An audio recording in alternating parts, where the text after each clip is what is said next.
All right, I'm meteorologist Gary Lezak. This is The Forecast with Gary Lezak podcast. Bob Lyons is here again. I can't believe encore performance, and I'll tell you why in a second, because you did surprised. He might have made the most accurate Chiefs prediction for last week. I mean, I would like to say that I'm a numbers guy, but it's dumb luck is obviously falls in there. Hey, listen, it wasn't dumb luck. We'll talk about that in just a second. Deal. But first, this is The Forecast with Gary Lezak podcast. We would love to have you as a sponsor. Come on, we need a whole bunch of sponsors. You can sponsor this great segment. We're growing.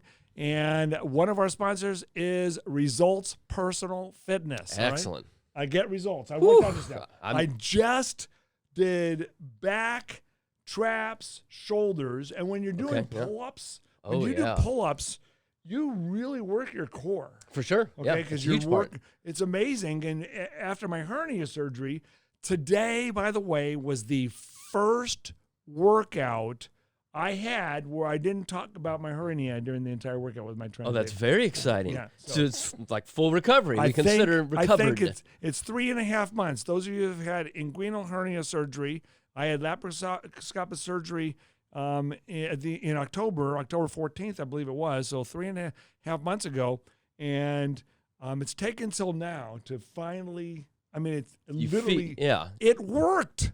So congratulations, that's exciting. Thank you, Dr. Moore. So what are you putting up plates wise? What are you benching? Is this the question to ask? Well, right? Or do we not? Is this too intimate? Should I not? We don't discuss a man's gym numbers. I'm 60 years old. That's fair. So hey, is that a multiplier? I'm not going to go to the 2 plates and get the 225 pounds. I mean, I've lifted for me in my body as much as about 250. That's my max in my whole life. That's so outstanding, though. That's very impressive. That's above my body weight. I weigh about 180.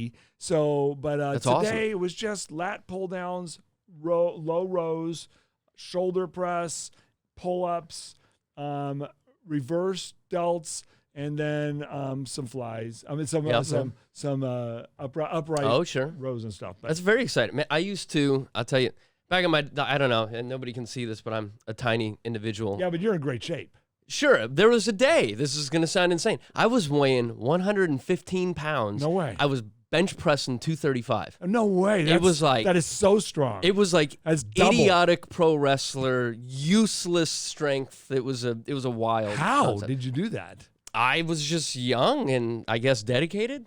Yeah. I think genetically I have something because I do like I don't really have to do much to like look like I'm in. Well, you look like you're in great shape. So. Yeah, well, it's weird. I was talking to a buddy yesterday. I transitioned into rock climbing when I was younger, right? Because it just, to me, was a different type of strength that I was able to utilize more effectively. But I haven't climbed in a couple of years because I got injured, too. This is just part of getting old, I guess. I don't know what it is. You know, you got to have, when you're climbing, it's dangerous. Yeah. Whenever you're doing your workouts, like today, the whole point when you are working out with weights, and everyone should work out with weights. Agreed. Women, men, all ages even. Build strength. Even if you're a lot older than me, you can still lift very light weights. Absolutely, okay? yeah. But it's really good to do resistance training, and David Schlossman at Results will tell you about that. Again, our sponsor, Results Personal Fitness. Sorry, I keep getting us on these tangents. Yeah, all right. That's a good call. That's at 135th and Metcalf. And if you want to be a sponsor, this is the longest opening to any show ever, but if you want to be a sponsor. Are we still in the open? Is it the opening? No, okay. Contact Sandy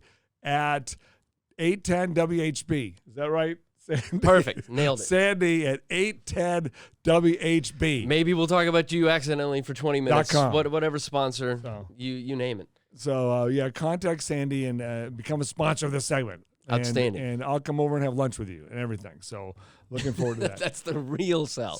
So back as we begin our segment, we got a couple topics today. We're going to talk about maybe my career a little bit. Sure. You have some questions. So I love hearing it. It's always fascinating. Every story you've ever told me has been fascinating. Okay, well, so I don't know which stories I could tell. Well, that might be part of the touch and go concept of the. We'll see. The comfort factor. I know. Yeah. But we'll talk about that, and we're also going to start though with the Kansas City Chiefs. The Chiefs somehow, some way, are in the Super Bowl. Now, if you go back to the first half of the game against the Cincinnati Bengals, the Chiefs drove down the field. They got what looked like a touchdown pass to Tony, and it hit the ground. Right. And so instead of 7-0, it's 3-0. Okay, and then on their next drive, They come down and take a 6-0 lead, and Pacheco scored a touchdown. Right. But they called, I think, holding on Wiley. Okay, so right. So this holding, and it was holding, but you can call holding on almost every single play. It's a little subjective. When the offensive linemen are blocking the defensive linemen, you're grabbing their jersey. So if a referee wants to call holding, he can argue it. Certainly. So, but that play was somewhat suspect, but it was holding, and Pacheco's touchdown was called back, and it's 6-0 Chiefs. Right. Then Cincinnati goes down in 6-3, and the Chiefs held them to a field goal, thank goodness. And then the Chiefs go down and get the amazing drive, and Kelsey gets the touchdown pass on another unorthodox play. Right. Jim Nance. Kind of off the cuff. When he was announcing it, Jim Nance is announcing, he's like, all right, it's Mahomes. He's scrambling around to the right, and, okay, is it there? Because he throws it. Right. He throws it. Right. And this is how unorthodox Patrick Mahomes is. Is it there? It's not like they saw a play developing. Yeah. It was Mahomes creating a play, and it was there. Kelsey was there. Masterful, man. And zipped in there, touchdown, 13-3. Then the Chiefs got a great interception from Watson with 2 minutes and 30 seconds to go in the half. Yeah. The Chiefs could take a 20-3 lead. I was kind of thinking, oh, no, that's like what the score was last year at halftime, close to halftime. But Mahomes turned into the Mahomes of last year and threw 3 incompletions. They gave the ball back to Burrow, and fortunately, they only got down and got a field goal. Yeah, I was couldn't worried. take advantage. Yeah. But, I mean, points are points. Sure. And then the rest is history. The Chiefs end up winning with Butker's kick, a little bit of controversy on some favoritism from the referees for the Chiefs, but no, when you lose, that's what you're going to feel. The Chiefs won. It's all about winning. It was but dramatic. The final score was 23-10. 23-20. Right. 23-20 Chiefs. And Bob Lyons on this podcast, it's the forecast with Gary Lezak and Bob Lyons, because Bob did a forecast of 25-19. Is that what it was? I don't even remember. You predicted 25-19. Somebody's going to go to the videotape and be like, "No, this is a conspiratorial. It's on there. It's rewriting of history." It's on our last podcast. How did you predict 25-19? Well, I had a feeling defense was going to have to play a large role in the whole concept. So I just thought it was going to be a kick-heavy game. That was really it. So the numbers I was throwing out, like, I remember pausing because I've never, I don't think ever, forecasted a score of a sports game. I don't consider myself an authority on much of anything, let alone being able to be able to talk about sports with any level of intelligence. Yeah, he's really, I know nothing really about good nothing. at a lot of things. I'm a nobody who knows nothing about anything. Now, you know a lot about a lot of things because I've been talking to you for years. He knows a lot. Okay? But he's very pessimistic. Yes, indeed. Well, I mean, I just try to be realistic about what my abilities are and how vast the world is and how many variables there are and everything. So maybe it's a blessing, maybe it's a curse. I don't really know. So how did you do it? So I just thought it was going to be a lot of kicking. So in that moment, I was thinking like, wow, I've never projected a score before. Ever? I don't think that was your first. You're 1 for 1. That was the first time I've ever even taken a crack at it. Wow. So I just thought, all right, well, there's going to be a lot of kicking. I thought it would be fairly low scoring comparatively to other Chiefs outings with like an offensive powerhouse. So that was it. Just thought it'd be a lot of kicking. Okay, so now we have the Super Bowl. The Chiefs are going to go play the Eagles. Andy Reid used to coach in Philadelphia. I mean, that's exciting. What a strange development of Andy Reid to be going back against his old franchise. I know. So here we are.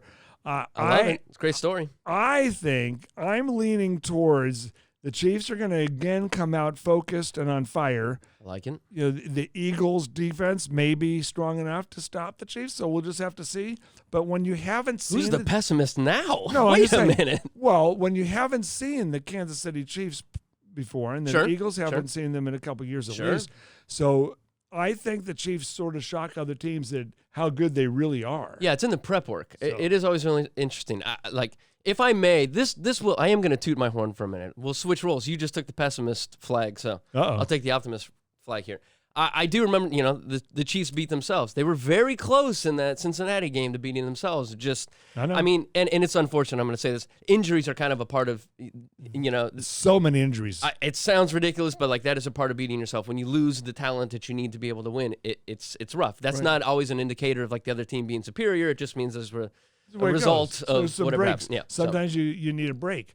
Now, hopefully some of the injured players will come back and the Chiefs will be somewhat more at full force. It sounds like they will be. Is everybody okay? I honestly haven't been paying attention. No? Yeah, it's still just a few days. Okay, so, I guess it's true. We're just going to, next week we'll learn a little bit more about those injuries, but as long as, hopefully the Chiefs get Juju Smith-Schuster back. That'd be great. Who knows, but I'm expecting the Chiefs to punch them in the mouth and take a 10-0 type lead.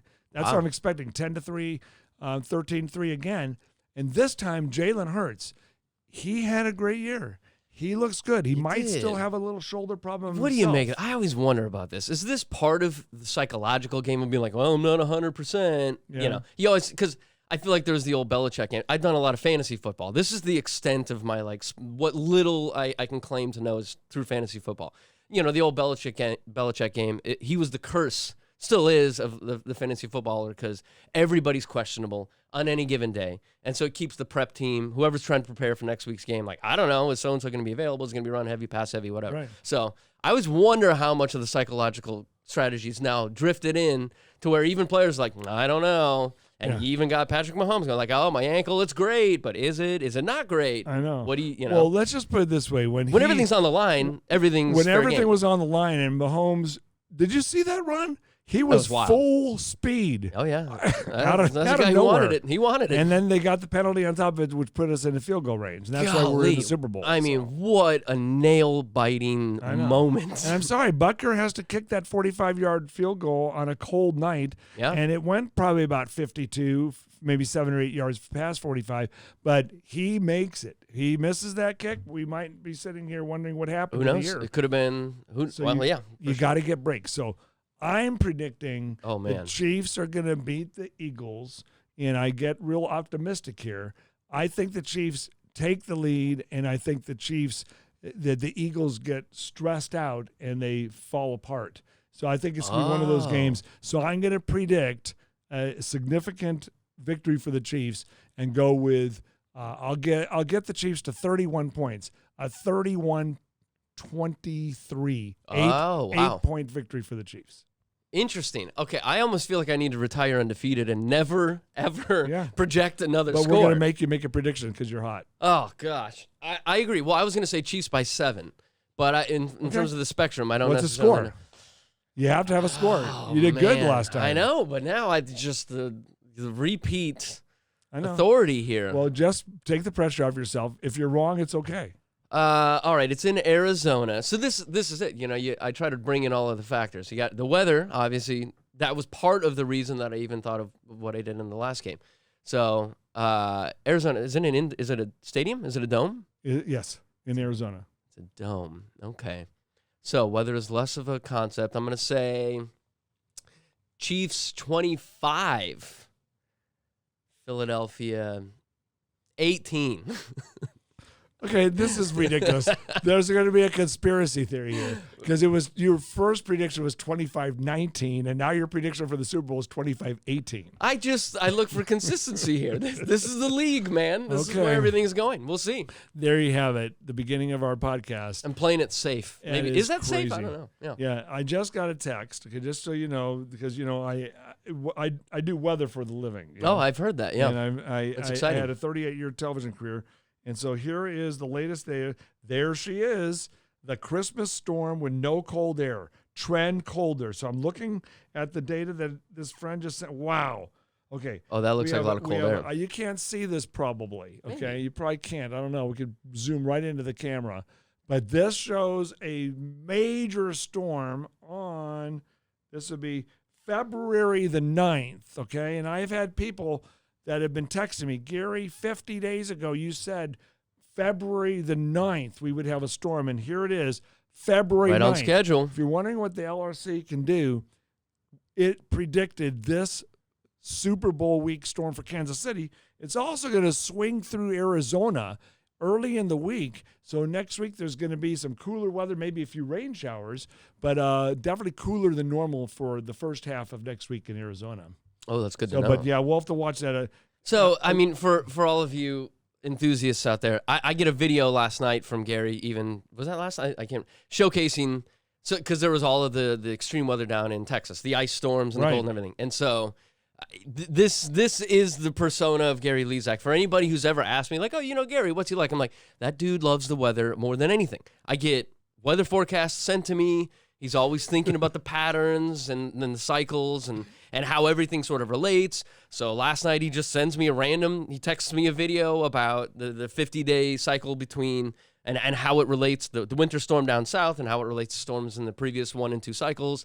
So conceptually, this is how Gary lives. He may be retired, but he can never retire from the passion of the weather. I'm retired from TV. Right. Television, broadcast television, but I am on weather2020.substack.com. Right. You can join that. Good push. There we go. Yeah. All right. Weather2020.substack.com, and a whole bunch of people signed up just yesterday. It's great. It's $300 a year and $50 a month, but it's really valuable information. We have a free version as well, and I posted a video there. But to get the really important LRC information, farmers are getting their county. I can go down to their farm level and give you a forecast for the next 7 months. So you got a forecast for planting, harvest, growing season, and harvest. So planting, growing, and harvest. And so you get your forecast. Just let me know what county you are. That's weather2020.substack.com. Very useful. But the storm you're talking about is fascinating because there was just an ice storm in Dallas, Texas. And 50 days before, exactly, and just so you know, it's about a 7-week plus 1 cycle. So that's 50-ish days. 50 days before February the 1st was December the 13th, just so you know. That's 50 days. Okay, because I could tell you how I know that, but I'm a math person. Of course. What happened that day? There was severe thunderstorms and tornadoes around Tyler, Texas, and now there's a ice storm there. 50 days before that, there was another severe weather outbreak on October 24th. So you have October 24th, December 13th, February 1st, and we have an alert out right now, a level 3 to 4 risk of severe weather on March 20th, which is 50 days from now. So you can put that down, March 20th, 26th, in that week, a very good chance of this part of the pattern producing significant severe weather. Okay. So, and then it'll also return around May the 10th, every 7 weeks or so. And so conceptually what you're doing here is, so you're relating these previous outbreaks to be able to forecast current and upcoming outbreaks of potential severe weather. What's interesting in the maps that you were showing me too, though, yeah, we're looking at the same areas. Again, what we're saying, like the conditions are there.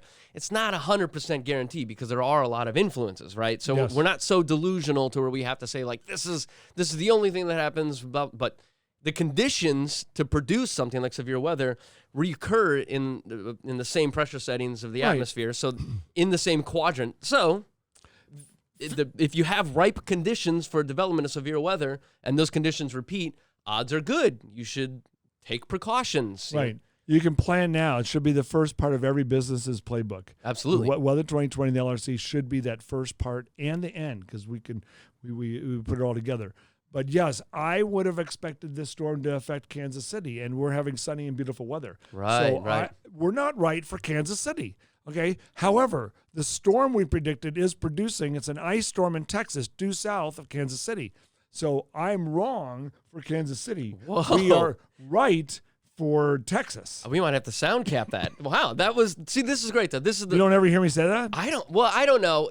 I do say it. You do say you say it to We're me. right most of the time. Most of the time, which is very impressive considering like one of the funniest things I feel like you ever said to me was like, I'm expected to predict the future. What other industries are like, you have to be a professional, right. palm reader. If you're trying to predict the stock market, yeah, good luck. Right. And if you're 51% accurate at predicting the stock market, you'll be very rich. Absolutely. Okay? People think you're same philosophy should apply to weather. If we're 51% accurate, which is really good 100 days out. Oh, for sure. That's more accurate than the 7-day forecast is, believe it or not.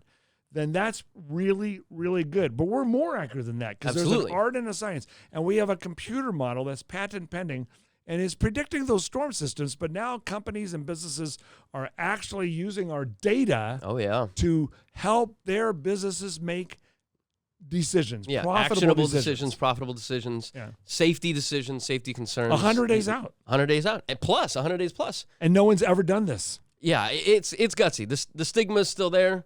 It's improving daily, I feel like. Yeah. And injecting a level of reality of what we're doing here. Because, I think it starts out, there's kind of this concept of mysticism, but like it is just a different way of even thinking about how to project the future, how to make forecasts. It's not the traditional methodology. Right. Everybody, when people say the traditional methodology, you can't do this, you can't do that, like that is correct. Right. Because it was never meant to do that. So you have to think of new ways to do something new. Right. That's what we're doing. And there's this testimonial that just came out from Dean Wysocki. We'll have to get that clip.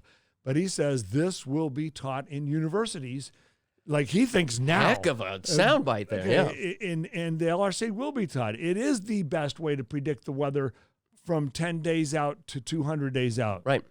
There isn't a better system. So that's what my life's passion is. That's what I'm doing now every single day of my life. Yeah. I was doing this for the last 35 years anyway while I was at KSHB and KWTV and WDAF in between. I had this great television career, and I'm proud of it. I think it's fantastic. Long established. And great. I do miss parts of it, but I'm satisfying that hole by doing the Substack account, by being a spokesperson for the Grand Prix races for Formula One. It's outstanding. So we're doing things like that. Plus, I'm doing other spokesman type stuff. So there's things that I'm doing that I love to do, but I don't really miss television because I'm doing what I've always done. Weather is a hobby, right? It is my hobby. Since you were a kid? Since I was 5 years old, I used to make weather games up. Gosh, Gary Lezak as a kid. I can't. That's an interesting concept. Yeah. Yeah, we'll just show some of those pictures. But I used to sit up in my room, make my own little world, okay? I was in my own little world. At 10 years old, I would make this big circle, okay? And I put little circles. That was like my United States. And each little circle was a city. And then I would draw on the weather map. And then I draw on a forecast map and a long-range forecast. Oh, wow. And then I would sit there and go, after I was done drawing all my drawings, I'd get my piece of paper and go, all right, here's our forecast. We do have a storm that's approaching us from the west. In the long range, we're expecting this, this, and this for Area 1. I didn't name the cities other than Area 1, 2, 3, 4, 5, 6, 7, and 8. Need. Yeah. I said Area 8's forecast, chance of an afternoon thunderstorm. And I would literally be up there, and my mom would be going, what is he doing in there? Because I was talking to myself. I was pretending to be a weatherman back at 10 years old. That's pretty amazing. Well, what do you think influenced it? Were you big into watching meteorologists on TV? Was it just staring at the sky? Because this is California, right? Yeah. And so there's not a lot of weather happening. I didn't know any better. In California, the weather was very boring. It's very consistent. I grew up out in the San Fernando Valley, in the West Valley, Canoga Park, Woodland Hills out there in the West Valley. And we would go in 73, 74, when I was 11 and 12 years old, we had these drought years where we had 4 inches of rain the entire year. That's unreal. And so the weather was boring. So that's why I got all excited when I saw clouds even. But I grew up out there, fascinated by weather. That's why I made up my own weather games, because we didn't have weather. I made it up. And then when I went to the University of Oklahoma in 1980, it was like game on. Wow, there's thunderstorms. This is amazing. It snows here. Very real out here. Yeah. It doesn't have to be mountains for snow. I just didn't know, And so, that's great. So, but the rest is history. Well, I remember you once telling me, I don't know how much we censor, what you feel comfortable talking about or whatever, Uh-oh. I think I recall a very entertaining tale of the first time you were able to be on the air. Right. Right? This was in Oklahoma. So you were working at a station. Right. But you were not yet consistently on air. I was an intern. Yeah, okay. At KWTV. That's great. Okay. And what affiliate? Which was that? It was CBS. It was a CBS affiliate. And so I was an intern there, and it was January 28th, 1986. I was already on OETA, the public TV station. Ah, okay. They had something that was called the Oklahoma News Report, 6:30 newscast. This guy, Tom Gilmore and Jan Lavelle, is that his name, I think? Jan and Tom were the anchors. Okay. These older guys. Sure. Okay. And here's this young meteorologist that was filling in, and I was so nervous when I was on there. So I was already getting experience, but while I'm interning at the CBS station, which was right next door, it was convenient. So I'd go over and intern with Gary England, my mentor. Amazing guy. That's a whole other story. Oh, yeah? He's amazing. Another day, huh? I made a wedding forecast for his granddaughter just yesterday using the LRC. Oh, well, nice work. All right, yeah. So January 28, 1986 is the day of the Space Shuttle Challenger disaster. I remember. I was in second grade, yeah. That same morning, this meteorologist, his name is Paul Bouchereau. Okay. He's retired now. Oh, Paulie B. Yeah, I know. All right. So, but Paul Bouchereau, that's back in 1986. He said a bad word on TV. Okay. and so was he a surly kind of guy? What was the setup? It was accidental. Okay. Just checking. Can you say, Ben? Can you say the F word on a podcast? He's not listening. I mean, legally. I think legally I can.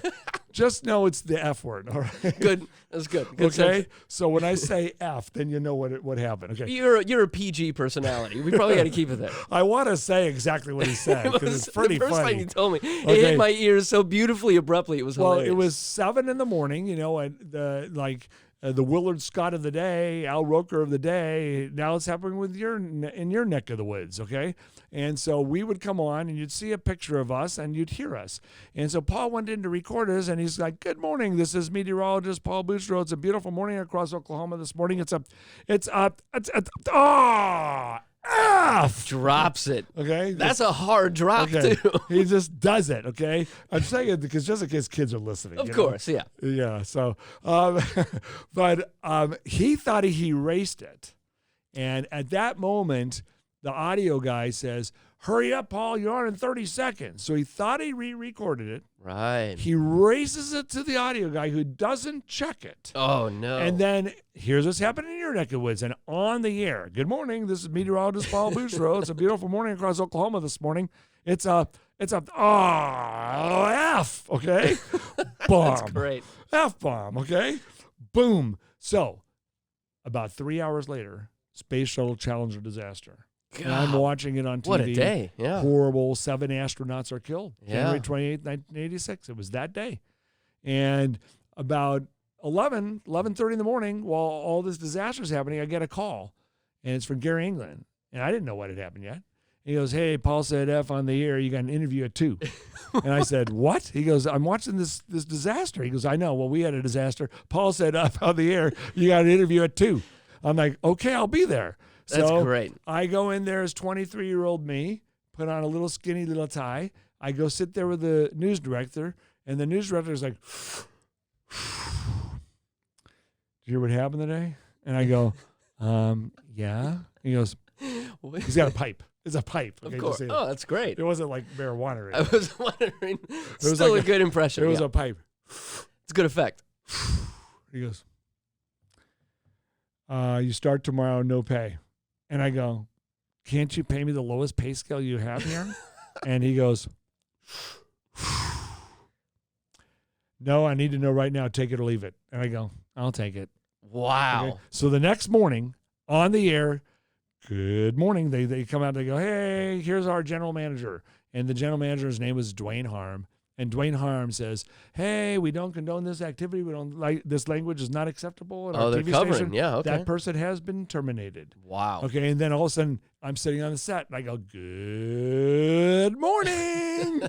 And that was the beginning of my career. The birth of an era, my friend. And wow. And a week, just to finish the story, a week later, they finally said, "Gary, yeah, you'll get paid for last week, but it will be our lowest pay scale here," which was $9,800 a year. Isn't that something? That was the first job. But in Oklahoma, I mean, you can live on $9,800 a year. Well, I mean, yeah, sure. It's still not great. Yeah, but I was just graduating college. But then 5 months later, long story, they finally hired me and I got a raise to $20,000. Oh, there you go. So I got double my salary. So, I mean, it's interesting because you think about that moment, even in terms of like contextually and now, the virality of that moment of him dropping an F-bomb. Can you imagine if that would have happened now? Oh my gosh, it would be, enshrined in YouTube forever. I know. Twitter would have gone crazy. But yeah, I wonder now too, though, is there, you can still live in infamy. There's a positivity to our cultural infamy at times too, but that is still maybe I should post that story and say,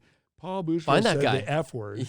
Right, yeah. And thank you, Paul, for this great 38-year career. He gave you the shot. Sometimes you need a little bit of luck. I was actually being offered a job in Lawton, Oklahoma. Oh. So from market number 43 to market number 212. Wow. I almost started in market number 212, and I might not be having this podcast, The Forecast with Gary Lezak, if I didn't get that break. That was one of many breaks. And it's such a cutthroat business for that dude to sit there smoking a pipe and be like, I'm not paying you. I know. And you have to go, okay, I Ooh. guess what else am I going to do? You just brought up what will be a chapter in my book. Oh, I believe it, man.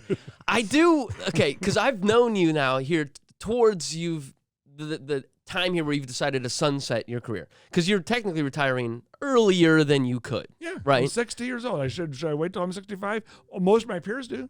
Oh, 65, that's right, 67. yeah. I just have something else I'm working on. Yeah, that's fair. If I didn't have this other thing, I probably would write this out 65, 67. I'm taking what's called the entrepreneurial risk. Sure. Oh, yeah. I cut off my salary on December the 1st. Right. Completely went down from a very high-paying job to Zippo. Oh, yeah. And now we're generating revenue by helping businesses and save lives through Weather 2020. And I believe it's going to be a very highly successful business.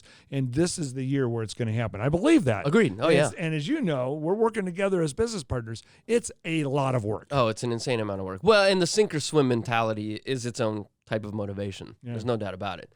And also, I've watched you, I feel like throughout the years, in the media business, because of the transition of the media business, and the news has become a profitable concept for a station, right?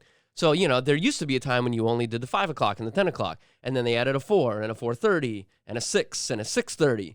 And I felt like I kind of watched you having to navigate the business, like the evolution of the business, which was, and then I would go into the station, you'd have to produce your own online pieces, you had to edit your own online pieces, while now suddenly having to do 3, 4, 5 new newscasts that you never had to do. You're constantly in new contract negotiation. So they're always trying to, because, let's be honest, the media environment changing, maybe they're making less money. So they're always trying to cut the amount of money they're paying you, but increase the expectations on you. And so like our ability to grow the thing that we wanted to grow was always being constricted by the evolution of the media game. So I understand, like, deciding to leave early, saying like, okay, well, this has evolved into something that's just, it's not what I started doing, and it's changing, and maybe it's time. That had nothing to do with it. Really? Everything you just said absolutely is true. I would have hated it. That's amazing. The business is changing. The responsibilities of the chief meteorologist are expanded while I was there, and it's completely different than 10 years ago. Sure. Very, very different than 30 years ago. And that's going to continue to evolve. But I still cherished every single day I went to work. That's great. And here's to my bosses at KSHP. I loved every single day there, okay? Every day when I got to work, I never thought, I just got to work. I didn't even think about it. I walk into that building excited because I get to tell people about the weather. To talk about the weather. There's a lot of other things we have to do more than ever. But I still got to do my dream since I was 5 years old. So all those things you just said do exist, and it's challenging, and the next 10, 20 years are going to be challenging. There's a lot of other ways to get news, weather, and sports. Very much so. Yeah. Weather is breaking weather. That's for a whole other podcast.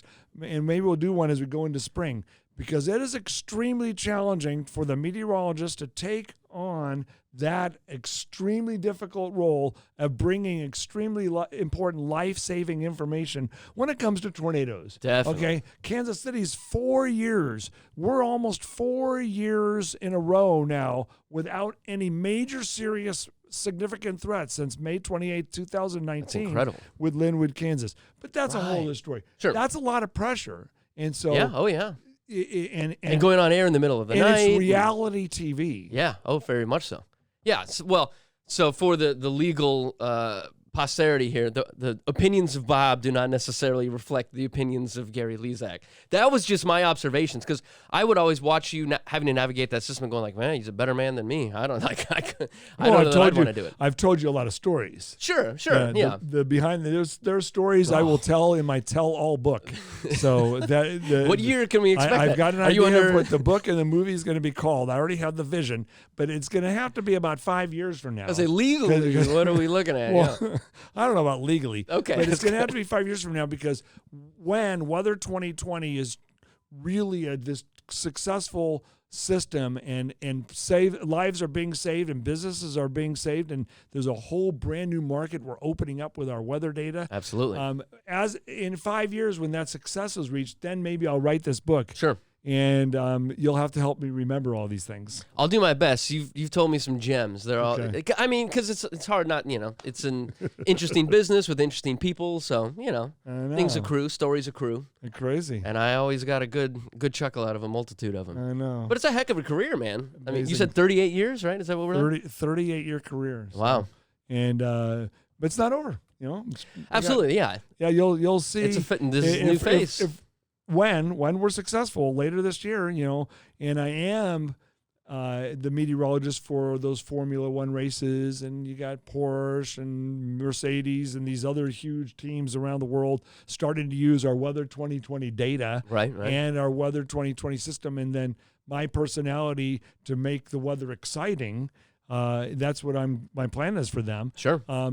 It's going to be an exciting process this year. It is, just so you know, it is a lot of work. Bob's working hard. Yeah, man. Bob is running our computer model. The patent pending model is a sophisticated data model. And there's a lot of moving parts. The patent, it's called weather prediction using weather cycles, and the rest of the world doesn't use weather cycles for these predictions, and we do. And it's something I discovered back in 1987, 1988, and 40 years before me was Jerome Namias, who discovered something very similar. It's there for everyone to see, but extremely complex, and we're way ahead of everybody. Right. You just got to look for it. Nobody's bothering to look for it. Yeah. And it is tough from an entrepreneurial perspective. Yeah, I'm sure I don't know, maybe there's a societal burnout or something. Again, maybe there's just a pessimist in me. It is so much work. It's just the logistics of running a business. It is, I mean, the paperwork and the bureaucracy that you and I have to hold each other accountable for. Like, did you follow up with so-and-so? Have you filed this form? Have you written this check? I mean, it's just kind of, when all you want to do is do the weather, and I just want to nerd out. But, by the way, just so you know, I filed the form with Kansas. We are official. I got a notice. Oh, did you get the I got a notice for that. I was like, am I okay? See, did I just get booted? It's great, though. Yeah. Did you think, oh, my God, Gary's on top of this? I was part of it. You have to file that every year. As the pessimist, I initially was like, wait a minute, is this bad? And oh, no, it's great. Gary's on top of things. Yeah, this is a good thing. So very nice work. It was only $53.